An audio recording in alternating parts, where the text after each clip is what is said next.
Matt Moscona from Tiger Stadium here, where LSU victorious 23-20 over Mississippi State in their SEC opener, a game that was probably closer at the end than it needed to be, but there were plenty of good signs for LSU.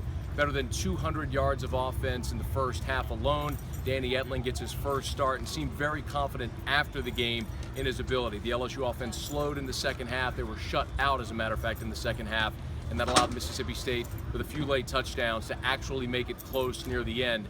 That being said, LSU probably accomplished what it wanted here tonight. First and foremost, of course, they got their first SEC win. And most notably, and Les Miles admitted this in the post-game press conference, that Danny Etling will start at Auburn, and he seems to have established himself as the starter on this team. LSU targeted backs and tight ends more than a dozen times here tonight. Les Miles and Cam Cameron dialed up 3 different gadget plays.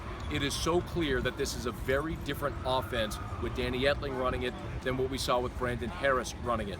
Tonight also marked the return of Leonard Fournette, who missed last week's game against Jacksonville State with a foot injury. Fournette went for 147 yards and 2 touchdowns tonight. Incidentally, his first time getting in the end zone this season, but Fournette's night was marred by 2 fumbles in the second half, which nearly cost LSU the ball game tonight, as State had a chance to win it late because those were drive killers. Also on the offensive side, LSU saw 4 offensive linemen leave the game with injury, caused starting center Ethan Posick to kick out to left tackle. We saw extended action from Andy Dodd at center, Garrett Brumfield at guard. The one thing that's certain about this LSU offensive line, they got a lot of depth and they're very comfortable rotating around.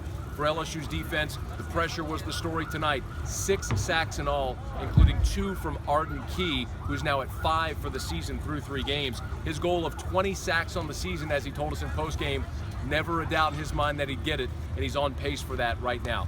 LSU will take the show on the road in conference for the first time this season next week when they head up to Auburn, who is a loser tonight to Texas A&M in a home game. LSU looks to move to 2-0 in conference play and follow up this win tonight against Mississippi State a week from tonight at Jordan-Hare Stadium. Matt Moscona for 104.5 ESPN Baton Rouge and GridironNow.com.